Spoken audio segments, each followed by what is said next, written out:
সবাইকে স্বাগত জানাচ্ছি জুলফিকার স্টিল প্রেজেন্স ডিবেট টুনাইটে। আমি সোনিয়া হক আপনাদের সাথে আছি এবং আজকে আলোচনার বিষয় রেখেছি দুর্নীতি, আমলা বনাম রাজনীতিবিদ। এই বিষয়টি নিয়ে কথা বলতে এরই মধ্যে আমার অতিথিরাও স্টুডিওতে যুক্ত হয়ে গেছেন। আজ আমার সাথে স্টুডিওতে আছেন অধ্যাপক এম ওহিদুজ্জামান, সাবেক উপাচার্য নোয়াখালী বিজ্ঞান ও প্রযুক্তি বিশ্ববিদ্যালয়, সাবেক সাধারণ সম্পাদক ঢাকা বিশ্ববিদ্যালয় শিক্ষক সমিতি, সিনিয়র অধ্যাপক ঢাকা বিশ্ববিদ্যালয় শিক্ষা ও গবেষণা ইনস্টিটিউট, ডাকসুর প্রাক্তন সম্পাদক অধ্যাপক এম ওহিদুজ্জামান। আমার সাথে যুক্ত হয়েছেন ফরিদ হোসেন, বার্তা সংস্থা ইউএনবির সম্পাদক, দীর্ঘদিন আন্তর্জাতিক বার্তা সংস্থা ইপিতে কাজ করেছেন, ছাত্রজীবন থেকে সাংবাদিকতার সাথে যুক্ত রয়েছেন, জাতীয় প্রেস ক্লাবের কার্যনির্বাহী কমিটির সদস্য ফরিদ হোসেন, তিনি যুক্ত হয়েছেন।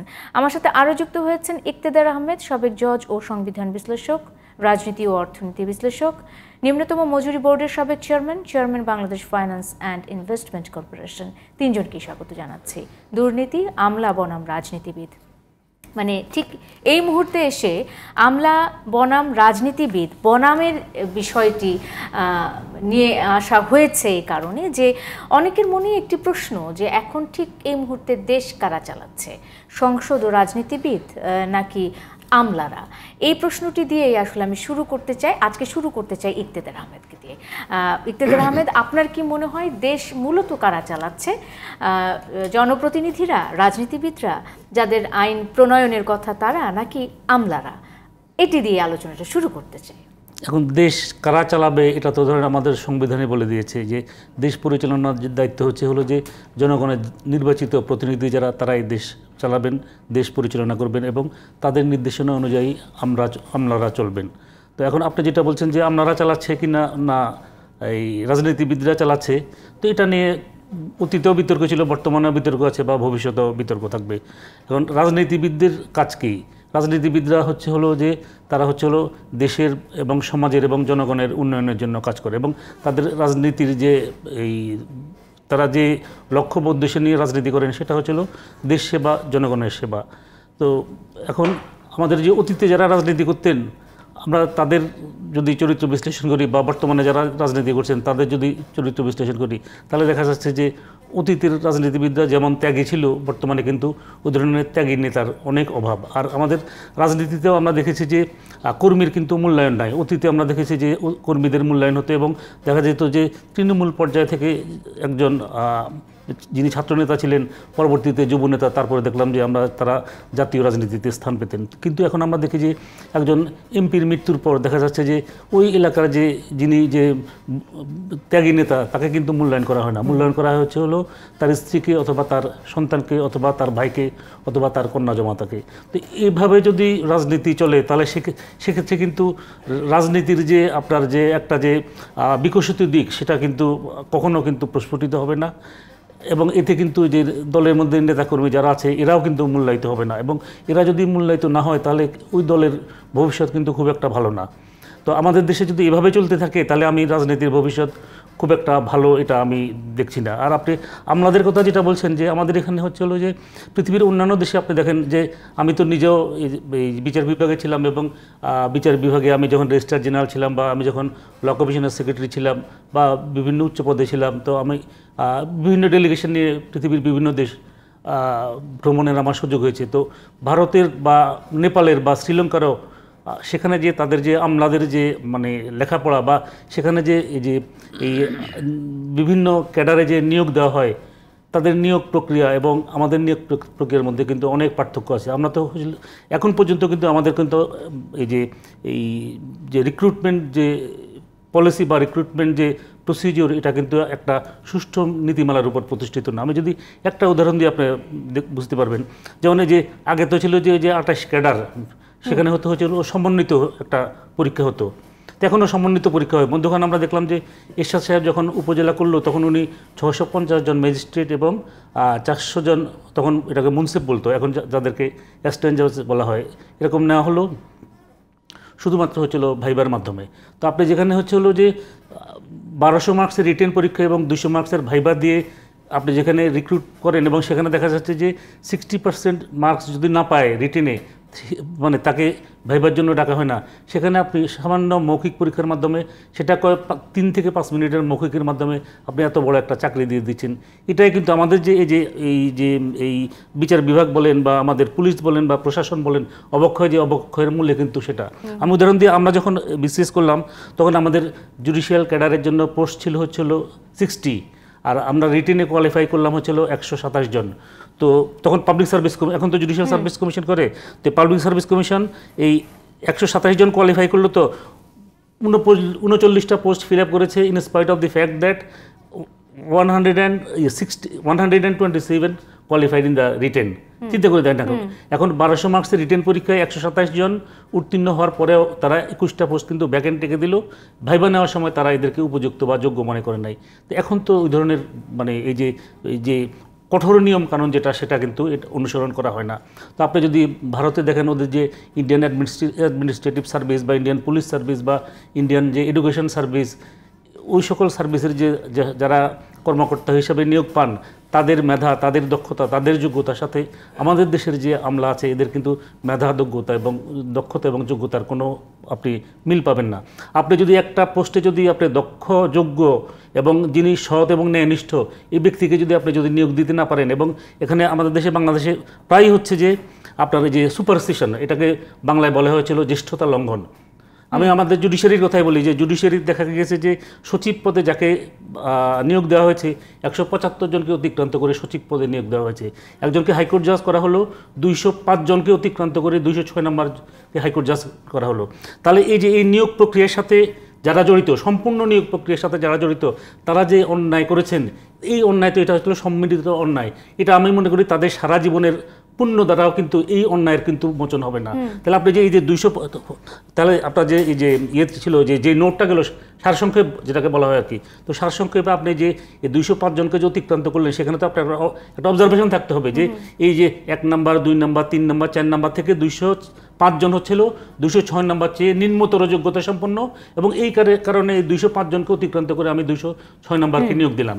তো এরকম কিন্তু আপনি ধরেন যে পুলিশের আইজি পোস্ট বলেন, স্বরাষ্ট্র সচিব পোস্ট বলেন বা বাংলাদেশ ব্যাংকের গভর্নরের পদ বলেন, এই সকল পদে যদি নিয়োগ দিতে হয়, আপনার প্রত্যেকটা দলে, আওয়ামী লীগ বলেন, বিএনপি বলেন, যোগ্য লোক আছে। আমি নামই বলি, যেমন বাংলাদেশ ব্যাংকে উনি আওয়ামী লীগ করতেন বা আওয়ামী লীগ মনোভাবাপন্ন, বাংলাদেশ ব্যাংকে গভর্নর পদে নিয়োগ দেওয়ার ক্ষেত্রে সর্বাগ্রে এবং সকলের দৃষ্টিতে যিনি সবচেয়ে বেশি উপযুক্ত যোগ্য ছিলেন ডক্টর ফরাসউদ্দিন আহমেদ দিত না, কিন্তু দেখা গেল যে তাকে নিয়োগ দেওয়া হলো না, এবং যে 3 জনকে নিয়োগ দেওয়া হলো এরা ঢাকা বিশ্ববিদ্যালয়ের শিক্ষক ছিলেন, এবং পরবর্তীতে এখন যাকে নিয়োগ দেওয়া হয়েছে বা এর আগেও যিনি ছিলেন তারা আমলা ছিলেন। তো এরা কিন্তু গভর্নর হিসেবে কিন্তু তারা কিন্তু খুব একটা যে অবদান রাখতে পেরেছেন তা কিন্তু নয়। এবং বাংলাদেশ ব্যাংকের দায়িত্ব কি? বাংলাদেশ ব্যাংক হলো যে আর্থিক যে খাত আছে, আর্থিক খাতে যে শৃঙ্খলা ফিরিয়ে আনা, ব্যাংকগুলোকে নিয়ন্ত্রণ করা, ঋণ বিতরণে আপনার যে ব্যাংকিং সেক্টরে ডিসিপ্লিন আনা। এখন ব্যাংকিং সেক্টর বলেন বা সকল সেক্টরে তো এখন নৈরাজ্য বিরাজ করছে। কেন নৈরাজ্য বিরাজ করছে? আমাদের যে বিভিন্ন যে বিভাগ বা বিভিন্ন মন্ত্রণালয়ে আপনি মুখ্য পদে যাদেরকে বসিয়েছেন, এদের চেয়ে কিন্তু অনেক যোগ্যকে আপনি অবমূল্যায়ন করে এদেরকে অতি মূল্যায়ন করে আপনি বসিয়েছেন। এটা যদি চলতে থাকে তাহলে কিন্তু আপনি যে কোনো বিভাগ বা কোনো মন্ত্রণালয় কিন্তু কাঙ্ক্ষিত মানে যে সেবা, সেই সেবা কিন্তু জাতিকে দিতে পারবেন না, সেটা পাওয়া যাবে না। আমি স্যার নিশ্চয়ই আপনার কাছে ফিরবো। আমি একটু ফরিদ ভাই আপনার কাছে চলে যেতে চাই, এই বিষয়টি নিয়ে আলোচনা করছি এবং আমরা বলছি যে দুর্নীতি আমলা বনাম রাজনীতিবিদ, এই যে বনাম শব্দটি আজকে প্রয়োগ করা হয়েছে বা এখানে ব্যবহার করা হয়েছে, এটি মানে সাম্প্রতিক সময়ে দেখা গেছে যে রাজনীতিবিদদের ভাষাতেই যদি বলা যায় যে আমলাতন্ত্রের একটা চাপ তাদের উপর আছে। আমি মানে খুব বেশি দূরে নয়, আমি একটু যদি বলি, নীতি নির্ধারণী পর্যায়ের আওয়ামী লীগ নেতা মাহবুবুল আলম হানিফ কয়েক বছর আগেই বলেছেন, মানে 2-3 বছর আগেই বলেছিলেন যে জনগণের দুর্যোগে বিপদে আপদে রাজনীতিবিদরাই কাছে থাকেন, সরকারি কর্মকর্তাদের কাজ হচ্ছে রাজনৈতিক সরকারের সিদ্ধান্ত বাস্তবায়নে জনপ্রতিনিধিদের সহযোগিতা করা, কোনোভাবেই উন্নয়ন বরাদ্দের সিদ্ধান্ত গ্রহণ নয়। মানে প্রশ্ন হচ্ছে যে আওয়ামী লীগের ক্ষমতাসীন নীতি নির্ধারণী যারা নেতা রয়েছেন তারাও কিন্তু আমলাদের এই যে একটা ক্ষমতার চর্চা, এই বিষয়টিকে খুব যে ভালোভাবে নিচ্ছেন তা তো নয়, তারপরও তারা ক্ষমতার চর্চাটা করছে। এবং রিসেন্টলি যদি আমি বলি, জনাব মাহবুবুল্লাহ আলম হানিফ আরও একটি কথা বলেছেন যে সরকারি কর্মচারীদের সম্পদের হিসাব দাখিলের বিধান করতে হবে। মানে এই যে দ্বন্দ্বটা আসলে কেন? না দেখুন, এটা তো একদিনে কিছু হয় না, সব কিছুরই কিন্তু একটা ইতিহাস থাকে। আপনি যেটা আমলাতন্ত্র বললেন বা এই শব্দগুলো যেভাবে আসছে, এটা আজকের একটা অবস্থা আমরা দেখছি, কিন্তু তার পিছনের দিকে তাকালে এই জিনিসগুলো কিন্তু ছিল। এবং সেটা শুধু আমাদের দেশে নয়, অনেক ক্ষেত্রে আমরা আমাদের প্রতিবেশী দেশেও দেখি। আমাদের পাকিস্তানের সময় যেটা ছিল সেখানেও এই তর্ক বিতর্কগুলো ছিল। কিন্তু একটা জিনিস আমরা সবাই তখন জানতাম যে আমলারা তারা সরকারের প্রজাতন্ত্রের কর্মচারী, এবং রাজনৈতিক যে সরকার থাকে, রাজনৈতিক যেটা জনগণের নির্বাচিত সরকার, তারা আইন প্রতিনিধি, তারা আইন প্রণয়ন শুধু না, তারা নীতি নির্ধারণ করে। যে কোনো একটি রাজনৈতিক সরকারের রাজনৈতিক দল, তার একটা আদর্শ থাকে, তার কিছু কর্মসূচি থাকে, এবং সেই কর্মসূচিগুলো বাস্তবায়নের জন্য তার প্রয়োজনে হচ্ছে, এটা ব্রিটিশ আমল থেকেই তৈরি করা, যে এই প্রজাতন্ত্রের কর্মচারী যাদেরকে আমরা আমলা বলছি। এখন একটা জিনিস লক্ষ্য করবেন, সেই সময় যদি মনে করেন একটা দল সে পুঁজিবাদী বিশ্বাসী, অবাধ মুক্ত বাণিজ্যে বিশ্বাসী, এবং সেই দল ক্ষমতায় আসলো, একটা বামপন্থী দলই বলুন, ক্ষমতায় আসলো, এবং সেই আমলা কিন্তু সেটিই থেকে যায়, এবং তারা তখন তার যে নীতিগুলো থাকে সেই নীতিগুলোকে বাস্তবায়ন করে। যদি তারা না করতে পারে তারা সরে যায়, তাদেরকে সরিয়ে দেওয়া হয়। আবার যখন 5 বছর পরে একটু ধরে নেই যে আমরা আবার একটি দল আসলো, সে বামপন্থী নয়, ডানপন্থী, তারা আবার কিন্তু তাদের নীতিগুলো বাস্তবায়ন করার চেষ্টা করে, এবং আমলারা সেই দায়িত্ব করে। কাজে আমলা এখানে একটা স্ট্যাটিক, মানে স্থায়ী ব্যাপার, এবং রাজনৈতিক নেতৃত্বের পরিবর্তন ঘটে। কিন্তু ওভার দি ইয়ার্স কিন্তু কতগুলো পরিবর্তন হয়ে গেছে। আমাদের একটা জিনিস খেয়াল করতে হবে যে এটা কোথা থেকে এলো, আরেকটা ব্যাপার। বাংলাদেশ স্বাধীন হওয়ার পরে, স্বাধীনতার পরে 3 বছরের মাথায় বা তার কম সময়ের মধ্যেই আমাদের যে রাজনৈতিক নেতৃত্ব ছিল সেখানে একটা বড় আঘাত আসলো, এবং 15ই আগস্টের ঘটনা ঘটলো, বঙ্গবন্ধু সপরিবার তাকে নিহত করা হলো, এবং সেখানে আমরা সামরিক শাসনের মধ্যে পড়ে গেলাম, কখনো প্রত্যক্ষ কখনো পরোক্ষভাবে। এবং 15-16 বছর ধরে আমরা কিন্তু সামরিক শাসনে ছিলাম। এই সামরিক শাসনের সময় কিন্তু রাজনৈতিক নেতৃত্ব বা রাজনৈতিক দল বা রাজনৈতিক, সেটা কিন্তু বড় ধাক্কা খেলো, এবং তখন কিন্তু আপনার এই আমলারাই কিন্তু প্রধান। কারণ তখন যারা মনে করেন যে সিএমএলএ, ডেপুটি সিএমএলএ, সামরিক শাসক, প্রশাসক ইত্যাদি, এবং এরা আমলারাই কিন্তু তখন প্রথম ছিল। আর রাজনৈতিক নেতৃত্ব আস্তে আস্তে কিন্তু মানে তার একটা ক্ষয়িষ্ণু বা ক্ষয় হয়ে যাওয়া, এরকম একটা অবস্থা হলো। অনেক রাজনৈতিক নেতৃত্ব, রাজনীতিবিদ, তারা সামরিক সরকারের সাথেই যোগদান করে তারা নিজেদের দলকে মানে কী বলে বিলুপ্ত করে সেখানে যোগদান করে। নতুন দল যখন এই সামরিক নেতৃত্ব করে তখন তারা সেই দলগুলোতে আবার যোগদান করে, অনেকেই, সবাই না। এমনি করে এটা মানে এই যে সম্পর্ক আমলা এবং রাজনীতিবিদের সম্পর্কের মধ্যেও কিন্তু পরিবর্তন হতে থাকে। এখন এসে আমরা যেটা দেখছি সেটা হচ্ছে যে আপনার একটা রাজনৈতিক দল বা রাজনৈতিক সরকার তখনই শক্তিশালী থাকে যখন সত্যিকার অর্থে সে জনগণের ভোটে নির্বাচিত হয়। এটা একটা বড় ব্যাপার, যে কোনো দেশেই হোক। জনগণের ভোটে যদি সে নির্বাচিত হয়, এবং সেই ভোটে নির্বাচনের ক্ষেত্রে যদি সে আমলাদের কোনো সহায়তা অযাচিতভাবে, অন্যায়ভাবে, এবং যেটা সে না নেয়, তাহলে কিন্তু তার একটা অবস্থান। আরেকটা হচ্ছে যে আমি নির্বাচিত হলাম, আমি একজন প্রতিনিধি, কিন্তু আমি আমার এলাকায় আমি জনগণের কাছে যতটা না গিয়েছি, না নির্ভর করেছি, তার চেয়ে বেশি নির্ভর করেছি আমি আমার এলাকার উপজেলা নির্বাহী কর্মকর্তা, পুলিশের কর্মকর্তা, ইউএনও, পুলিশের ওসি ইত্যাদি, তাদেরকে আমরা বেশি গুরুত্ব দিয়েছি, এবং তার উপরে আমরা বেশি নির্ভর করেছি। কি করেছি যে আমরা যদি এরকম একটা অবস্থা মানে তৈরি হয়েছে, শুধু এই আমলে না, আমি আগেও বলছি, ধরুন অন্যান্য সময়ের মধ্যে, যে আমি ইতিহাসগতভাবে বলছি যে এটা কোনো পরিবর্তন নেই। তো সেখানে কি হয়েছে যে আমি জনগণের কাছে ভোট চেয়েছি বটে, কিন্তু আমি ভোট কারচুপি করব, আমার ভোটের আমি জাল ভোটে দেওয়ার ব্যবস্থা করব, আমার কর্মী বাহিনীকে সেখানে আপনার জাল ভোট দিতে সহায়তা করব। সেটা সামরিক শাসনের সময় মনে হয়েছিল, আপনার পরবর্তীতে কালেও হয়েছে। সেই ক্ষেত্রে আমি তখন এই আমলাদের, এই প্রশাসনের, আমরা বলি না, প্রশাসনের সহায়তাটা আমার প্রয়োজন হয়ে পড়ে। আমি তার সাহায্য ছাড়া কিন্তু সেটা আমি করতে পারি না। কাজেই সেখান থেকে কিন্তু আস্তে আস্তে তারা আমরা যেটাকে বলি যে ইন্ডালজেন্স দেওয়া, সেই জিনিসটা হতে শুরু করলো এবং সেটা শুরু করে এমন একটা পর্যায়ে চলে গেল।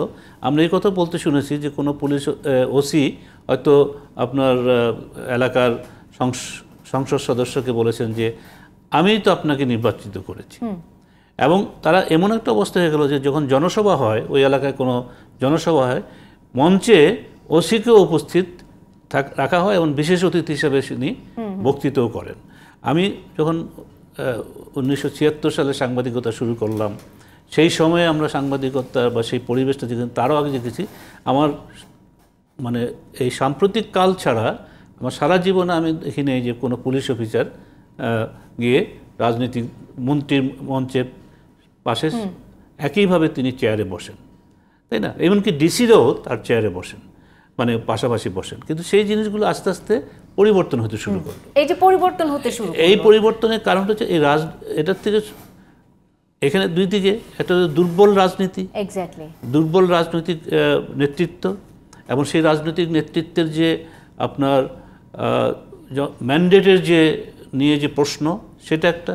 এবং এগুলো থেকে হতে হতে আরেকটা হচ্ছে যে যেই রাজনৈতিক নেতারা আসতে শুরু করলেন, তাদের অনভিজ্ঞতা, তারা রাষ্ট্র পরিচালনার ক্ষেত্রে যেই জানা দরকার সেগুলো তারা সবসময় জানেন না। তারা নির্ভর করেন একজন সচিবের উপরে, মন্ত্রী নির্ভর করছেন সচিবের উপরে, সচিব তাকে যা বোঝাচ্ছে তিনি তাই করছেন। এবং এই যে মানে সম্পর্কের পরিবর্তনগুলো হয়ে যাওয়া, তাতে করে দেখা যাচ্ছে যে আজকে আমরা এসে যে জিনিসগুলো দেখি, যে এই কথাটা যেটা বললেন মাহবুবুল হক হানিফের ব্যাপার, যে মন্ত্রী মনে করছে যে তিনি যা করতে চাচ্ছেন সেটা সচিব তাকে করতে পারছেন না। ফরিদ ভাই ফিরবো নিশ্চয়ই, আমি একটু চলে যেতে চাই ওয়াহিদুজ্জামান স্যারের কাছে। সেটি হলো যে আমাদের এই প্রসঙ্গটি চলে এসেছে যে জনপ্রতিনিধিরা আসলে আমলাদের যে সক্ষমতা বা তাদের যে একটা প্লাস পয়েন্ট থাকে, তাদের শিক্ষার ব্যাপারটা বা তাদের জানার ব্যাপারটা, এই জায়গাটা কিন্তু বেশ প্রায়োরিটি পাচ্ছে। আমি মানে যে প্রশ্নটি স্যার আপনাকে একদম মানে সুনির্দিষ্টভাবে করতে পারি, সেটি হলো যে জনপ্রতিনিধি আর রাজনীতিবিদরা কি কিছু হারাচ্ছেন? এ কারণেই আমলাতন্ত্রের যে মানে শক্তিশালী হয়ে ওঠার যে ব্যাপারটা, সেটা কি আমরা দেখতে পাচ্ছি কিনা? রাজনীতিবিদরা কি হারাচ্ছেন? ধন্যবাদ। এবং আমার এখানে দুই ভাই আছেন, তেদার ভাই এবং শ্যামনদের আমি শুভেচ্ছা জানাই। যারা জিটিভির দর্শক শ্রোতা সবাইকে শুভেচ্ছা জানাই। আসলে দেখেন, একটা আমলাতন্ত্র এটি হলো একটা অত্যন্ত একটা বিখ্যাত থিওরি। সেই সংগঠনের একটা এক ধরনের বৈজ্ঞানিক ব্যবস্থাপনা, এবং সেখানে কতগুলো নীতি বলা হয়েছে। চেইন অফ কমান্ড, একটা হায়ারার্কি বেস থাকবে, ইম্পার্শিয়াল থাকবে তারা, not as a person, they will work, but they work as impersonal post. আমরা এই পজিশনে ওই পজিশনে পৌঁছে, সে কারণেই কে সরকারে কোন মত আছে সেটা না, তারা সরকারের নীতি, রাজনৈতিক কর্মসূচি, রাজনৈতিক দলগুলো তারা বাস্তবায়ন করবে। সেটা হলো একটা আমলাতন্ত্র। আর একটা বর্তমানে যেটা আছে সেটা হলো, আমি দেখি রাজনৈতিক আমলাতন্ত্র, আমলাতান্ত্রিক রাজনীতি। কথা বলছেন? এই জন্য আমি নিজে বলি, যেমন civil bureaucrat, political bureaucrat, military bureaucrat, নানা ধরনের ব্যুরোক্রেট আছে, অথবা জার্নালিস্ট ব্যুরোক্রেট। মানে অর্থাৎ আপনি যাদের রাজনীতি বলছেন তারাই বা কয়জন রাজনীতিবিদ? আমলারাও দেখতেছি তারাও রাজনীতিবিদ। এই জন্যই বলছি যে রাজনৈতিক আমলাতন্ত্র, আমলাতান্ত্রিক রাজনীতি।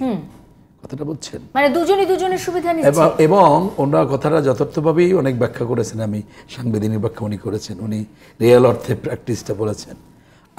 আমিও আমার জায়গা থেকে, কারণ সংগঠন, নেতৃত্ব, প্রশাসন মানে দেখছি, পড়াচ্ছি শিক্ষক হিসাবে।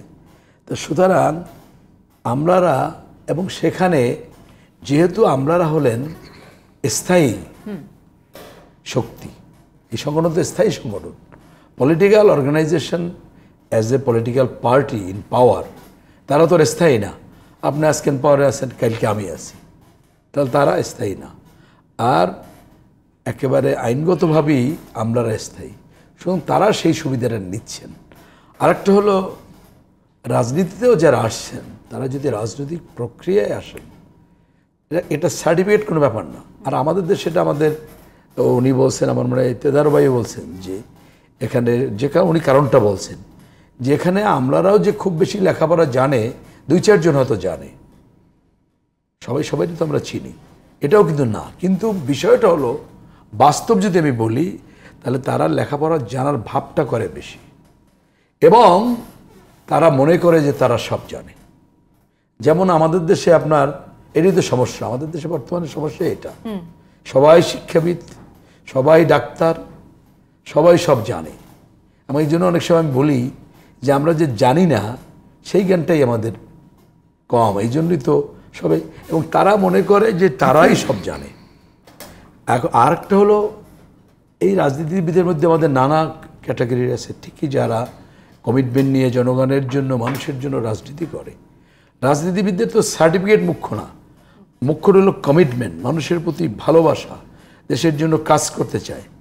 তাহলে সেই কমিটমেন্ট থাকলে তো সে জানে, অবশ্যই জানে, সে জানবে বাজেট, সে জানবে প্রশাসনিক প্রক্রিয়া, সে জানবে কি করতে হবে আমার, তাই না? করবেন তো পড়াশুনাই করবেন। সুতরাং এই সব জায়গায় একটা গ্যাপ আছে এবং সেই সুবিধাটা নিচ্ছে।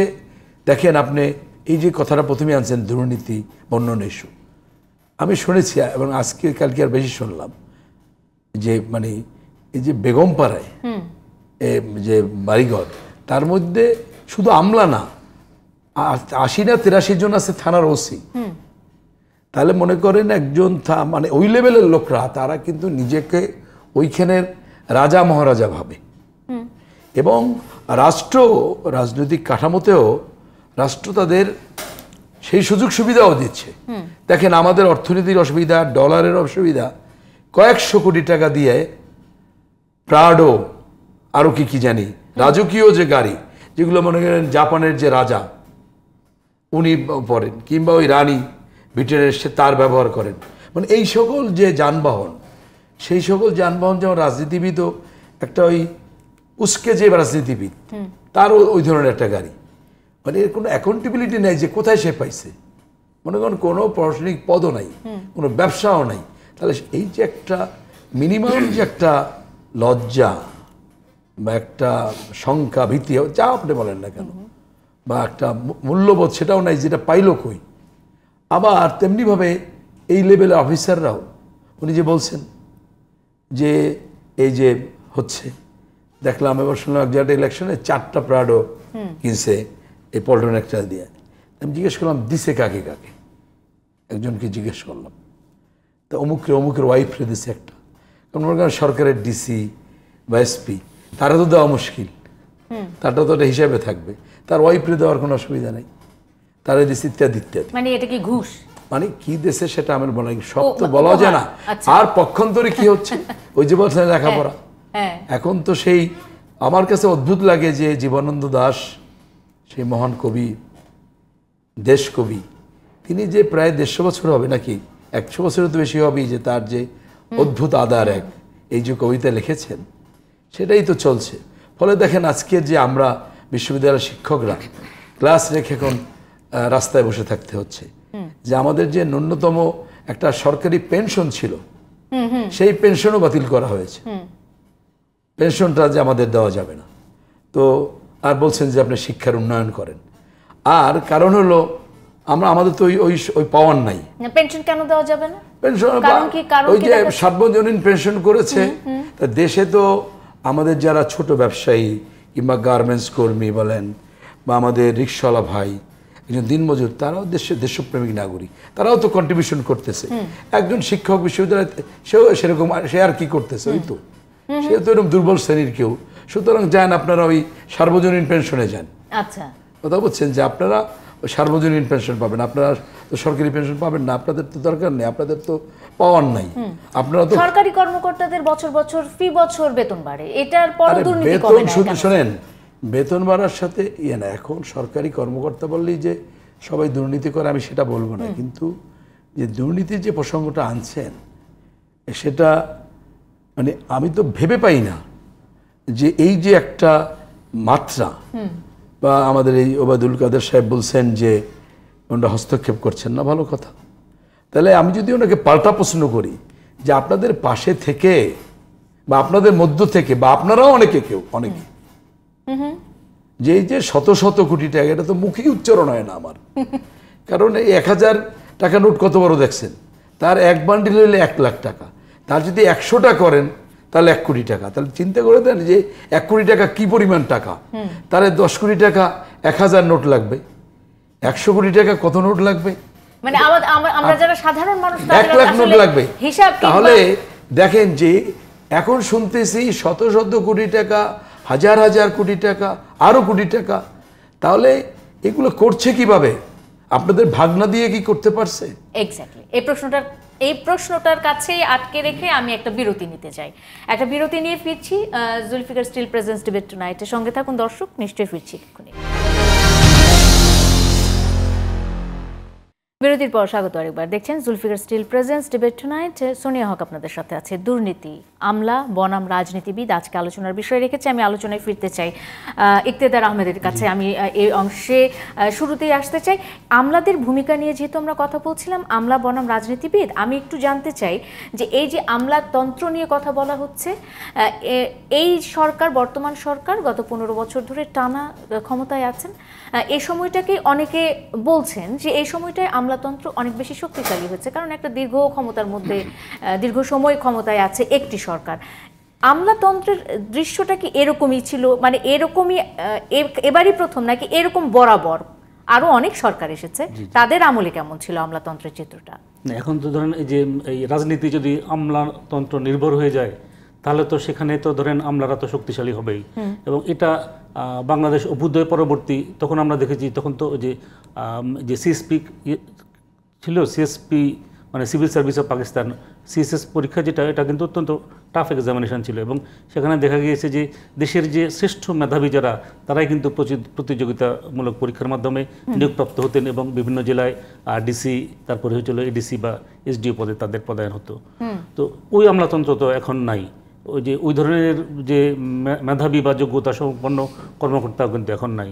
এখন আমাদের যে পাবলিক সার্ভিস কমিশন বলে যে একটা প্রতিষ্ঠান আছে, তো এই প্রতিষ্ঠানেরও কিন্তু নেতৃত্ব যেটা বা এই প্রতিষ্ঠানের দায়িত্ব তো হচ্ছে হলো যে দেশের বিভিন্ন ক্যাডারের জন্য হচ্ছে হলো আপনার মেধাবী কর্মকর্তা নিয়োগ।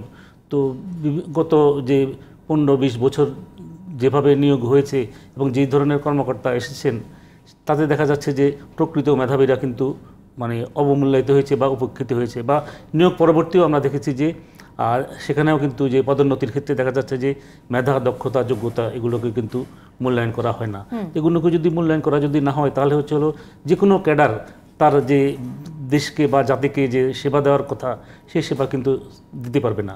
আর একজন আমলা উনি যদি ধরেন তার উপরে যে রাজনৈতিক যে প্রভাব বা রাজনৈতিক যে ছত্রছায়া, ওই কারণে তিনি যদি ধরেন জবাবদিহিতার ঊর্ধ্বে থাকেন, সেক্ষেত্রে তো তিনি স্বেচ্ছাচারী ভূমিকায় অবতীর্ণ হন। এবং আমাদের দেশেও কিন্তু সেটাই দেখা দিয়েছে যে বিভিন্ন এটা পুলিশ বলেন, প্রশাসন বলেন, কাস্টমস বলেন, বিচার বিভাগ বলেন, এখানে দেখা গিয়েছে যে বিভিন্ন সময় যারা হচ্ছে হলো রাজনৈতিক প্রভাবে যাদের উপর খুব বেশি বা যাদের আমরা বলি যে হয়েছিল মেন্টর আছে, পলিটিক্যাল মেন্টর আছে, ওরা কিন্তু তখন আর কাউকে কিন্তু মানে না। ওরা কিন্তু ওদের মতো করে ওরা হচ্ছে হলো ওদের কাজকর্ম করে বা ওদের প্রশাসন চালায়।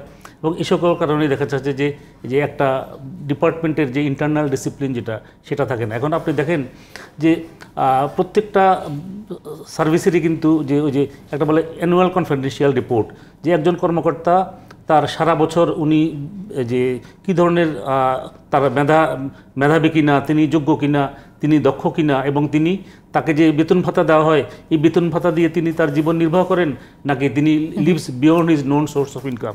তো এখন আপনি দেখেন যে এখন যে সকল কর্মকর্তার বিরুদ্ধে যে সম্প্রতি যে দুর্নীতির অভিযোগ উত্থাপিত হয়েছে, এদের কারো অ্যানুয়াল কনফিডেন্সিয়াল রিপোর্টে কি তারা যে lives beyond known source of income, এই কথাটা কি তার যে ঊর্ধ্বতন কর্তৃপক্ষ যারা, তারা কি লিখেছেন? যদি না লিখে থাকেন, তাহলে তো এটা তাদেরও তো এই দায় বহন করতে হবে যে তোমার অধীনস্থ কর্মকর্তা, তুমি তার হচ্ছে হলো সুপারভাইজিং অথরিটি, তুমি তার এসিআর লিখেছ, কিন্তু সে যে lives beyond his known source of income, সে যে সরকারি একজন কর্মকর্তা হিসেবে রাষ্ট্র তাকে যে বেতন ভাতা দিচ্ছে, দেখা যাচ্ছে যে ওই বেতন ভাতার থেকে তার সম্পদের পরিমাণ হচ্ছে হলো 1000 গুণ বেশি। তাহলে সেক্ষেত্রে তার ঊর্ধ্বতন কর্তৃপক্ষ যারা বা তার নিয়ন্ত্রণকারী কর্তৃপক্ষ বা যারা তার এসিআর লিখতেন তারা কি করেছেন। এখন আপনার এসিআরে যদি ধরেন একটা স্পট যদি থাকে, তাহলে ওটা কিন্তু আপনি কিন্তু you will not be considered for. একটা বাহিনীর যদি প্রধান হয় কেউ, একটা সংস্থার যদি প্রধান হয় কেউ, তার এসিআরটা আসলে কে লিখবে? একটা হচ্ছিল তিনি যদি দুর্নীতিগ্রস্ত হন, না প্রধান যিনি হন তার এটা হচ্ছিল যে এই যিনি হচ্ছিল সেক্রেটারি, যিনি মন্ত্রণালয়, এটা আগে লিখতে হবে মন্ত্রণালয়ের সেক্রেটারি লিখতো। এখন কিন্তু অনেকে স্বাধীন হয়ে গেছে, এখন আর ওই যে যিনি বাহিনী প্রধান ওনার আর এসিআর লেখা লাগে না, কিন্তু উনি আবার ওনার অধীনস্থ সকলের এসিআর উনি লিখেন। তো বাহিনী প্রধান হওয়া পর্যন্ত তো একটা বিষয়, আর বাহিনী প্রধান হয়ে গেলে এটা কি দুর্নীতির একটা সুযোগ না? মানে এখন সাম্প্রতিক সময়ে আমরা যে চিত্রগুলো দেখছি, আগে তো হচ্ছিল অর্থাৎ সেক্রেটারিয়াল কন্ট্রোল। আপনি যখন এই যে আপনি যদি আমাদের পার্শ্ববর্তী রাষ্ট্র ভারতে যান, সেখানে দেখবেন যে সেখানে যে ডিফেন্স সেক্রেটারি যিনি, উনি হচ্ছিল he is writing the ACR of the যে army chief, navy chief and এই এয়ারফোর্স চিফ। কিন্তু আমাদের বাংলাদেশে তো সেটা নাই। এখন আপনি যদি ধরেন এই যে এই লিগাসি যেটা, এটা যদি আপনি যদি ফলো যদি না করেন, আপনার তো একটা প্রশাসনিক নিয়ন্ত্রণ তো থাকতে হবে। আপনি যদি জবাবদিহিতার ঊর্ধ্বে যদি থাকেন, তাহলে আপনি কিন্তু স্বেচ্ছাচারী হয়ে যাবেন, এবং সেটাই কিন্তু আমাদের দেশে ঘটেছে। আর আপনি যে দুর্নীতির কথা বলেছেন, এখন দুর্নীতি করে তো অনেকে তো সম্পদ করতেছে, প্রচুর লোক। এই যে আমাদের এই যে এই ওয়াহিদুজ্জামান চান ভাই বলেছেন যে এই যে ওসিরা তারা এই যে এই ইয়েতে বেগমপাড়ায় কানাডায় তারা টাকা পাচারেও তারা আমলারা এগিয়ে আছেন।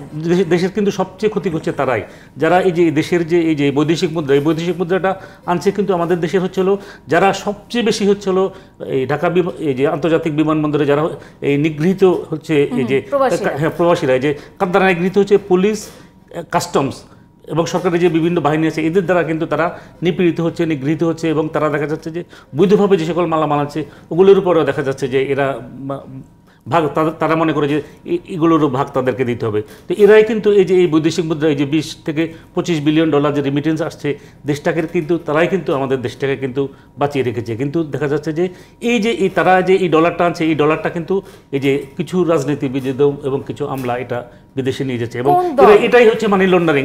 এরাই হচ্ছিল দেশের সবচেয়ে বেশি ক্ষতি করছে। আপনি দেখেছেন যে আওয়ামী লীগেরই এখন এমপি হয়েছে, এর নাম হচ্ছে হলো এই যে সুমন।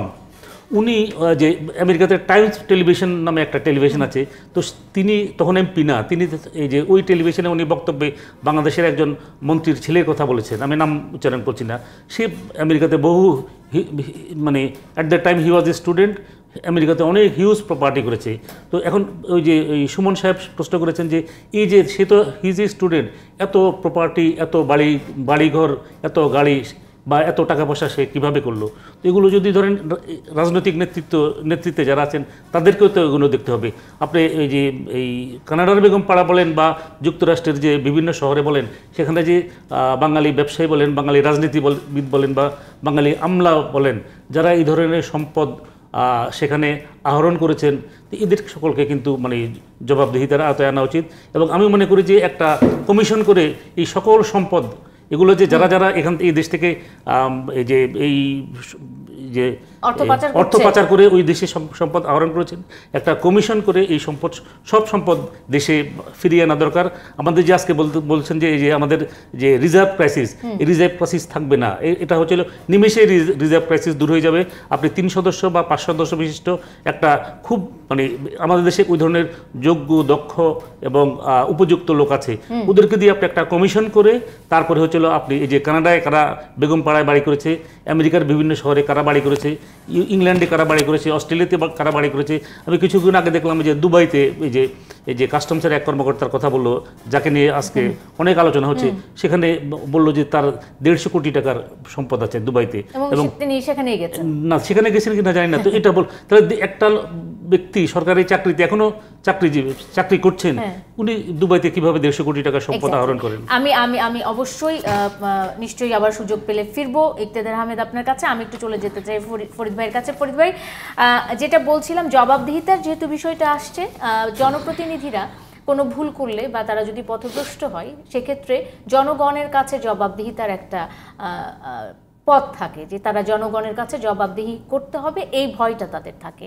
একজন আমলা যদি কোনো রকমের এই যে আর্থিক অনিয়ম, দুর্নীতি এসবের মধ্যে যদি পড়েন, আমরা সর্বোচ্চ দেখি তাকে ওএসডি করা হয় অথবা বদলি করা হয়, তাদের জবাবদিহির জায়গাটা কোথায়? না দেখুন, সেটা তো আমাদের এটা চলে আসছে ব্রিটিশ আমলের থেকেই, পাকিস্তানের সে থেকে।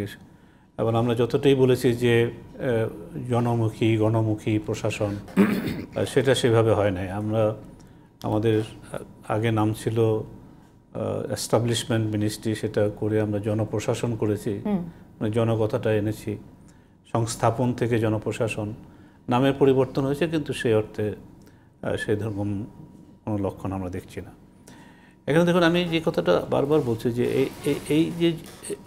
এই ঘটনাগুলো আপনি যদি ঘটনা ভিত্তিতে দেখুন, আপনি বেনজিরের ঘটনায় এখানে আনাটা খুবই সঙ্গত।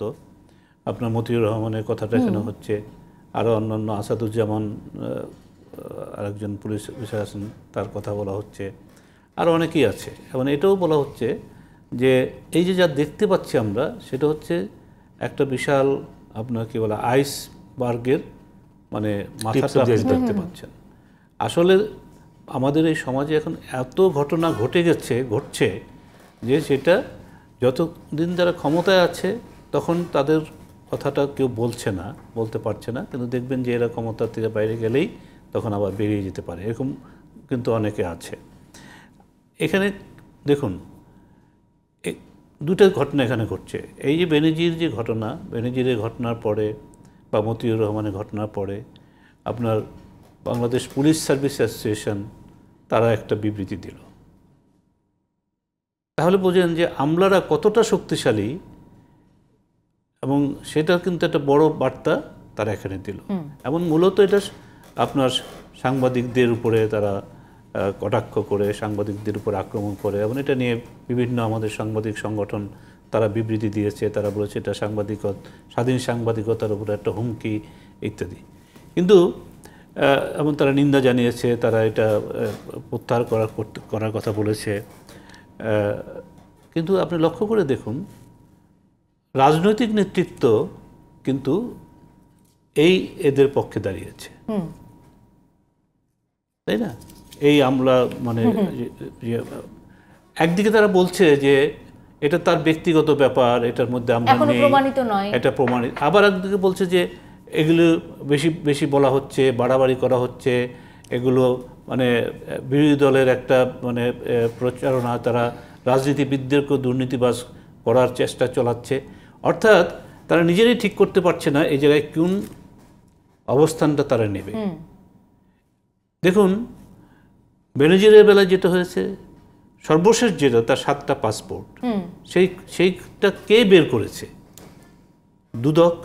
দুদক নিয়ে আমরা কিন্তু অনেক সমালোচনা করি। দুদকও কিন্তু সেই অর্থে কোনো কম্পিটেন্ট, তার যত ক্ষমতা আছে, যা করতে পারে সেটা সে করছে না। কিন্তু তারপরেও সে যেটা করেছে, যে কারণে করুক, চাপে পড়ে করুক, ইত্যাদি করুক, সে লেটেস্টটার কথা বলছে আরও, যে 7টা পাসপোর্ট। তাহলে 7টা পাসপোর্ট যে হলো, এবং এই যে দেখুন, তারপরে তার সম্পদ, যে সম্পদগুলোকে আদালতের নির্দেশে জব্দ করা হয়েছে, দুদক তাকে দুবার আপনার ডেকেছে, দুবারে তিনি আসেননি, এবং তিনি যে দেশ থেকে পালিয়ে গিয়েছেন এটা স্পষ্টতই আমরা বুঝতে পারছি এখন। কিন্তু রাজনৈতিক নেতৃত্ব কি বলছে সেইভাবে কি তার, কিন্তু সে কিন্তু একবার বলছে যে আমি দায় নিচ্ছি না, আবার তার কথাবার্তার মধ্যে দিয়ে আবার সে দেখা যাচ্ছে যে সেখানে সে একটা দায় নিয়ে নিচ্ছে। এখানেই হচ্ছে গিয়ে সমস্যাটা, এটা করতে পারছে না কেন? মানে এটা করতে পারছে না, তার কারণটা হচ্ছে যে এখানে যারা এই আমলা বলুন ইত্যাদি বলুন, তারা এখন যদি বেনজিরের কথাই ধরুন, কোন সময়ে তার উত্থান, কোন সময়ে তিনি আইজিপি ছিলেন, কোন সময়ে তিনি র্যাবের, এই যে সময়টার সাথে আপনাকে বিবেচনা করতে হবে। এখন 15 বছরের সময় যদি আপনি এত বড় একজন অফিসার এই ধরনের দুর্নীতি করছেন, এবং একের পর এক তিনি সম্পদ করে যাচ্ছেন, তিনি ফ্ল্যাট কিনছেন, তিনি রিসোর্ট করছেন, তিনি বিও মানে করছেন, তার নানান ধরনের তিনি করছেন, তার কন্যা করছেন, তার স্ত্রী করছেন, সেই জিনিসটা যদি আপনি জানতে না পারেন, তাহলে তো আপনার রাজনৈতিক নেতৃত্ব দুইটা জিনিস আপনাকে মনে করতে হবে।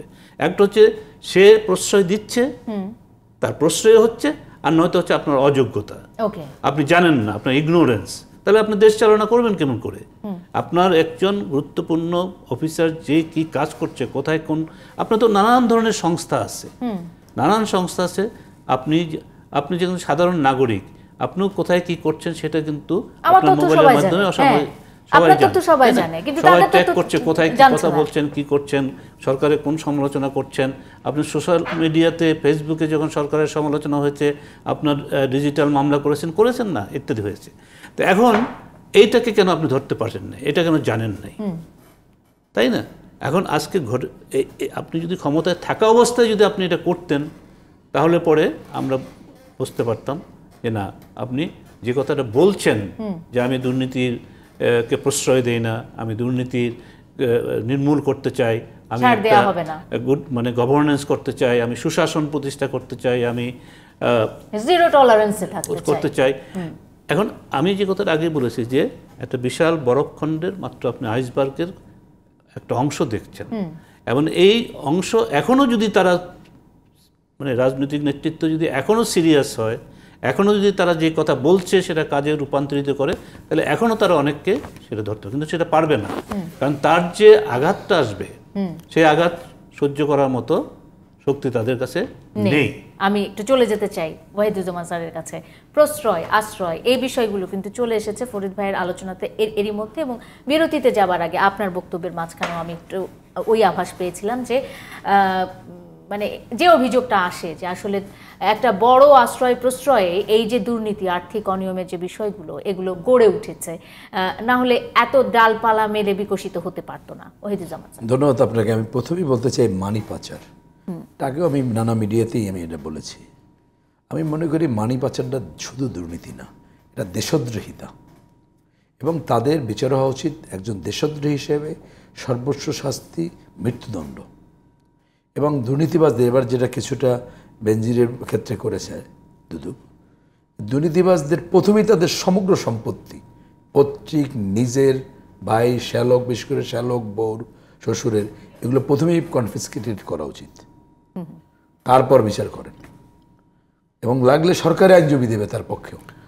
যুদ্ধাপরাধীদের বা ক্রিমিনাল না থাকলে তার আইনজীবী দেয় না সরকার, কোর্ট দেয়, উনি তো বিচারক জানেন।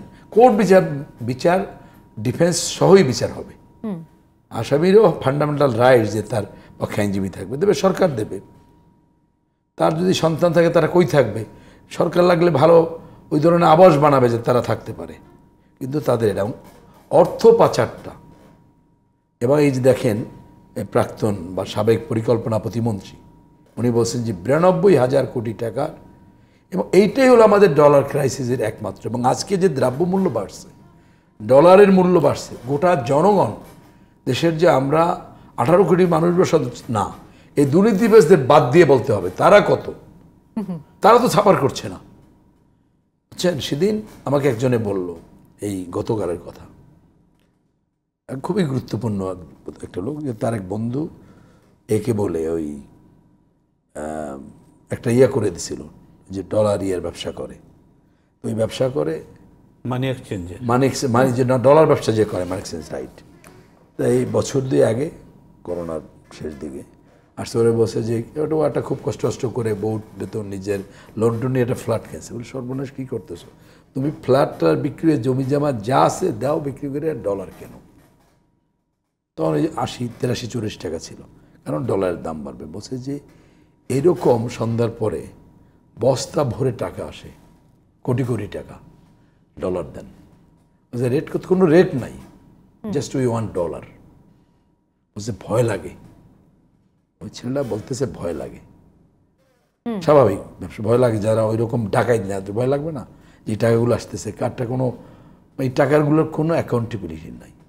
তাহলে দেশটা তো সেখানে গেছে। তাহলে আজকে দুর্নীতি, বঙ্গবন্ধু দেখেন দ্বিতীয় বিপ্লবের কর্মসূচি, স্বাধীন দেশের পরে উনি যে একটা দেশটাকে একটা ভিত্তির উপরে দাঁড় করে দ্বিতীয় বিপ্লবের কর্মসূচি দেন, প্রথম এজেন্ডা হলো দুর্নীতি নিয়ন্ত্রণ করা। বঙ্গবন্ধু দুর্নীতি মুক্ত বলছে, আমি শুনি নাই, নিয়ন্ত্রণ। কারণ এবং বঙ্গবন্ধু বলছে যে দুর্নীতিকে নিয়ন্ত্রণ করা গেলে দেশের 3/1 সমস্যা, 30 থেকে 40% সমস্যার সমাধান হবে। এবং আজকের যে আমাদের উন্নতি হয়েছে সেটা হয়েছে গাণিতিক হারে। দুর্নীতিটা আমার ধারণা, কারণ এগুলো এত বুঝতেছি না আমি, কোটি কোটি টাকা যে কেমনে এক মানুষের কোটি কোটি শত কোটি টাকা থাকে, 1000 কোটি টাকা থাকে, 10,000 কোটি টাকা থাকে, এটা তো আর মাথায় আসে না। সুতরাং সেটা হচ্ছে জ্যামিতিক হারে। এবং আপনি যে টাইটেলটা করেছেন এখানে একটু কারেকশন দেই বা সংশোধনী না সাপ্লিমেন্ট করবো আমি বুঝতেছি না। কেদার ভাই আপনিই বলেন, বিচারক মানুষ, উনি বলছে যে দুর্নীতি আমলা বনাম রাজনীতিবিদ। আমি এটা সংশোধনী দিয়ে বলে আমলা ও রাজনীতিবিদ, এটা দিলে কেমন হয়? মানে কথাটা দুর্নীতিতে বুঝছেন? কেউই আসলে পিছিয়ে নেয় না না হ্যাঁ। না, তবে রাজনীতিবিদদের মধ্যে অনেকেই আছে, আমরা এমনি সবাই গড়ে রাজনীতি, সারা পৃথিবীতেই মানুষ রাজনীতিবিদদের একটু নিন্দে করে। এটা ওই ব্রিটেনেও দেখেছি, অন্য নিউজিল্যান্ডেও দেখেছি, নানা জায়গায় আপনি কথা বললে পাবেন। তো ওই আছে না যে দোষটা তাদের গাড়ে চাপায়। আবার রাজনীতিবিদদের মধ্যে এখনো প্রচুর লোক আছে আউট অ্যান্ড আউট অনেস্ট। আপনি দেখেন এই যে মারা যাওয়ার পর ব্রাহ্মণবাড়িয়া যে অ্যাডভোকেট সাইদুর রহমান, যে একটা লোক কি লেভেল অনেস্ট হতো, একজন অ্যাডভোকেট, তাতেও তো একটা ব্রাহ্মণবাড়িয়া শহর একটা জমি কেনা এই কেনা কোনো ব্যাপার, সেই দাদার আমলের বাড়ি, নিজের শালটা বীর জায়গায় সেলাই করা। তো এরকম এখন আপনি আওয়ামী লীগের যারা এমপি আছে, মন্ত্রী আছে, তাদের অনেকেই পাবেন। কিন্তু প্রশ্ন হলো, কিন্তু এর মধ্যে দুর্নীতিবাজও যারা পলিটিক্সে আছে, দেখবেন যে ছাত্র নেতা, তা ওর ব্যবসা বাণিজ্য কি, ও যে একটা বড় গাড়ি নিয়ে আসে, ও যে রাতারাতি কোটি কোটি টাকার মালিক হয়ে যায়, তাহলে এটা কোথায় অ্যাকাউন্টেবিলিটি, কোথায় কি? যে আপনি একটা সাপোজ সাব ইন্সপেক্টর বা আপনার একটা ইউনো, একজন রংপুরের যে আমাদের যে মেয়েটা বা ভদ্রমহিলা ইউনো, যাকে তার পিয়ন ওই যে আহত করলো, ভর্তি হলো, ঢাকা আনলো, তা তার বাসায় 70 লাখ টাকা, সে তো এমন কোনো জমিদারের মেয়ে না। তাহলে এই যে তার চিকিৎসা হবে, ঠিকই আছে, সব হবে, আপনি ক্রিমিনাল ধরলেন, কিন্তু তার এই টাকাটা কোত্থেকে আসছে, এটা কেউ আপনারা সাংবাদিকরা, ওনারা বিচারকরা বা কেউ কি আমরা জিজ্ঞেস করছি?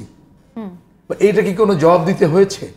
তা আজকে যে এইসব লোকের লেভেলের যে আয়ের সাথে সংহতিহীন জীবনযাপন, তাই না? মনে করেন আপনি জীবনযাপন মাছ টাছ খেয়েটে আপনি সেটা তো হুট করে ধরতে পারবে না, একজন একটা গিফট দিছে, কিন্তু এই যে এককালীন 70 লাখ 80 লাখ বা আপনি 2 কোটি টাকার মালিক, রাতারাতি এই সম্পত্তি কিনতেছেন, এই তো একজন আর দুইজন না, তো প্রত্যেকটা উপজেলায় লেভেল থেকে শুরু করে কেন্দ্র পর্যন্ত আছে। এখন এটা আমাদের সৌভাগ্য। আমি খুবই স্যালুট করি সুমন, আমাদের চেনা ঢাকা ইউনিভার্সিটির প্রাক্তন ছাত্র, যে সুমনের মতো 2-4 জন লোক তো আছে। আবার এ ঠিক আমলা বলেন, তাদের মধ্যেও সৎ লোক আছে। আমরা এই জন্য কখনোই আমি ঢালাও বলতে চাই না, কারণ এই সৎ লোকটা যে আছে তাকেও তো আপনি দুর্নীতিবাজ বলতেছেন।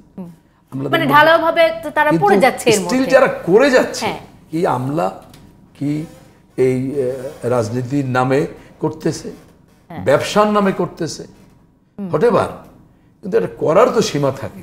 মানে ওই একজন মতিউর, একজন বেনজিরকে দিয়ে আমরা সকল সরকারি কর্মকর্তা কর্মচারীদেরকে বিচার করছি, কিংবা একজন তো না, না এটা আবার কিন্তু একজন না। আমি তো সেটাই বলছিলাম আরেক চ্যানেলে, যে আপনি একজনের কথা বলতেছেন, কতজন আছে?